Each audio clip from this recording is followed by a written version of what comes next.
Now the second topic of preparation of soil ये हो गया first topic. Second topic is sowing. तो sowing में ये वाला सेकेंड टॉपिक है, उसके अंदर है मेथड्स ऑफ सॉइंग. सॉइंग के डिफरेंट, पहले तो सॉइंग क्या है. Sowing is the process of scattering और putting seed into the soil so as to grow a new crop plant. Sowing का ये पूरा डेफिनेशन है. It is the most important part of crop production. Before sowing, good quality of seeds are selected to produce healthy plants and high yield of crops. अभी ये sowing का different method कौन कौन से है. तो methods of sowing में आएगा सबसे पहले जो traditional tools use होते थे. दूसरा आएगा manual sowing जो हाथ से होता है. और थर्ड अभी जो चल रहा है that is seed drill.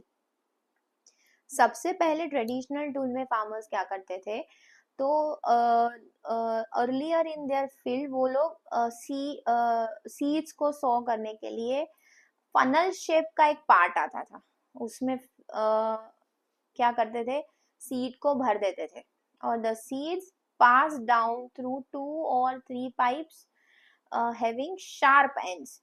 तो उसकी वजह से क्या होगा, दीज एंड पाइप्स जो होते हैं वो पियर्स होते हैं, उसको डाल देते हैं जमीन के अंदर ताकि वो वहां पे जाके सीड सो हो जाए and place seed in that space.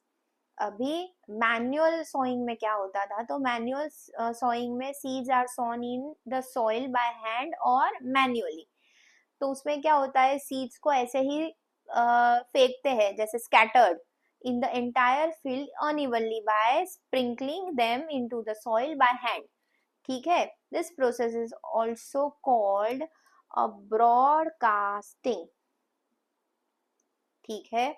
This method is not good because there is an uneven distribution of seeds. तो ये process जो ये method है वो उतनी beneficial नहीं है.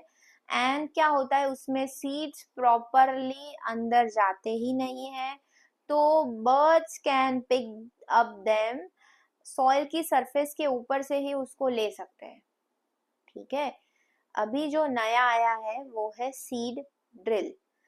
It is a mechanical method of sawing by using a tractor.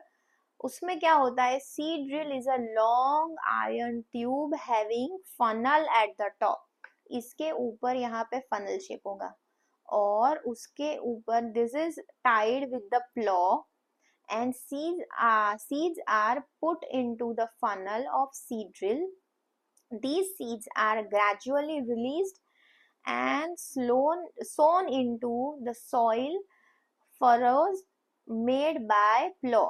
तो ये प्लॉ की वजह से जो जितने भी जैसे जैसे वो जाता जाएगा यहाँ से ऊपर से सीड्स आते जाएंगे और the seeds are sown uniformly यहाँ से और get covered by the soil after sowing. उसके बाद क्या होगा, ये आगे जाएगा, ये जैसे जैसे आगे जाता जाएगा यहाँ आगे वाले जो सीड्स यहाँ से सॉ हुए हैं उसके ऊपर सॉइल आती जाएगी, वो मिट्टी उसके ऊपर आ जाएगी, तो वो सीड्स इजीली उसके अंदर नीचे जाके दब जाएंगे और जो यहाँ पे था कि बर्ड्स उसको खा सकते हैं वो प्रॉब्लम यहाँ सॉल्व हो जाएगी. These mechanical method also protects the seed from the damage caused by birds. It also saves time and labor दोनों. The advantage of sowing seed at appropriate distance, उसकी वजह से एक proper uniform distance पे seeds होंगे और proper depth पे. तो क्या होगा कि वो प्लांट्स जब ग्रो होंगे, क्रॉप्स जब ग्रो होंगे तो वो ओवर क्राउड नहीं हो जाएंगे and each plant gets sufficient sunlight, nutrition and water. तीन चीज, सनलाइट, न्यूट्रिशन एंड वाटर, उसको प्रॉपर मिलेगा. ओके. थर्ड टॉपिक है एडिंग मैन्योर एंड फर्टिलाइजर्स. तो उसमें क्या होगा कि मैन्योर का हम लोगों ने इसके पहले ही डिफरेंस कर लिया ऑलरेडी. तो मैन्योर और फर्टिलाइजर्स दोनों, मतलब केमिकल फर्टिलाइजर्स है और मैन्योर ऑर्गेनिक सब्सटेंस है.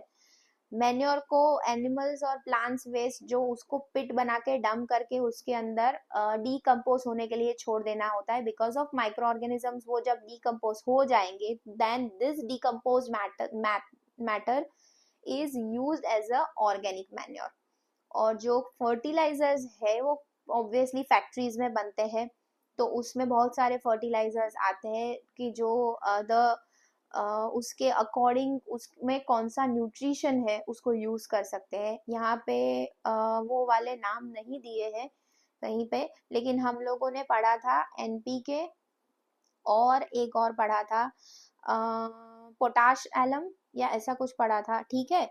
तो वो दोनों फर्टिलाइजर्स के एग्जाम्पल्स है। एनपीके का फुल फॉर्म था नाइट्रोजन फॉस्फोरस पोटेशियम, ठीक है। The excessive use of fertilizer is harmful because it makes the soil acidic और अल्कलाइन, अल्कलाइन माने बेसिक। सो वो सॉइल में डैमेज होता है केमिकल फर्टिलाइजर का अगर आप एक्सेसिव यूज करो तो, और ऑल्सो उसकी वजह से वाटर पोल्यूशन भी होता है। अभी मैन्योर के एडवांटेजेस ओवर फर्टिलाइजर, तो the organic manure is considered better than fertilizer. Manure में भी जो ऑर्गेनिक मैन्योर आते हैं वो ज्यादा अच्छे हैं फर्टिलाइजर्स के, फर्टिलाइजर से भी ज्यादा।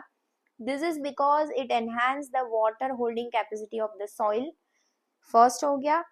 दूसरा, it makes the soil porous due to which exchange of gases becomes easily. पहला होता है उसकी वाटर होल्डिंग कैपेसिटी बढ़ जाती है, फर्स्ट पॉइंट।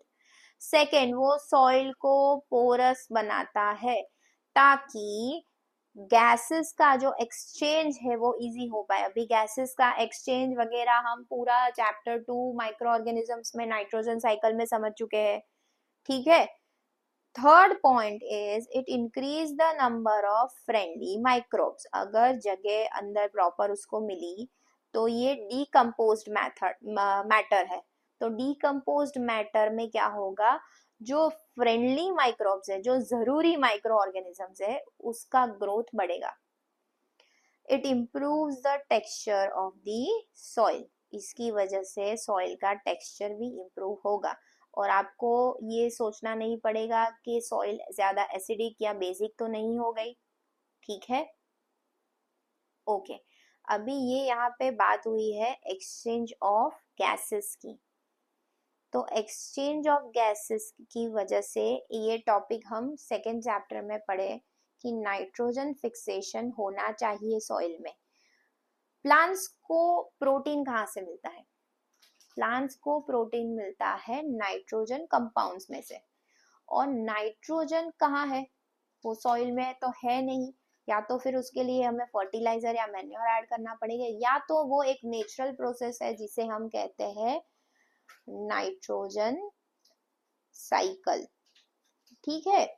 तो sometimes fertility of soil is increased by growing leguminous plants of crops like pulses, pea, beans, groundnut, clover, etc.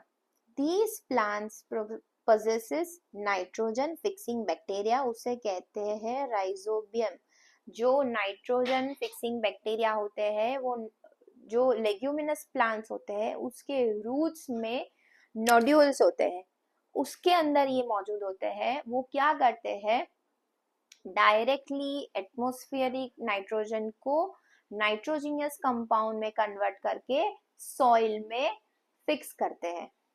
These compounds can be used by the plants easily to increase the crop yield naturally, ठीक है।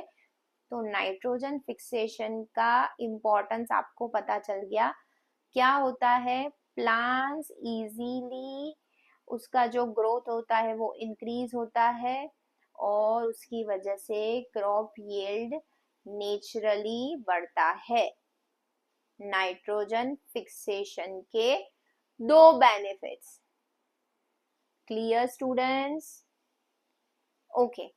एक तरीका है manure add करे, fertiliser add करे, दूसरा तरीका है कि क्रॉप को रोटेशनली ले,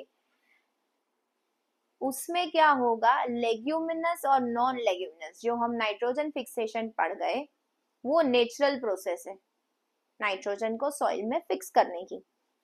तो क्रॉप रोटेशन में क्या होगा कि हम different type of crops, specially leguminous और नॉन लेग्यूमिनस, उसका आप उसको पेयरिंग भी कर सकते हैं या फिर उसको ऑल्टरनेटिवली सेम फील्ड में ले सकते हैं। This process is followed in order to improve the fertility of soil. For example, crops like cereals, vegetables, etc. deplete nitrogen from the soil. तो उसकी वजह से therefore leguminous crops अगर आप लगाएंगे तो growing alternatively after these crops into maintain nitrogen level of the soil. तो rotation of crops also save the lot of nitrogenous और chemical fertilizer. आपको ये chemical fertilizers ज़्यादा use करने की farmers को ज़रूरत नहीं पड़ेगी।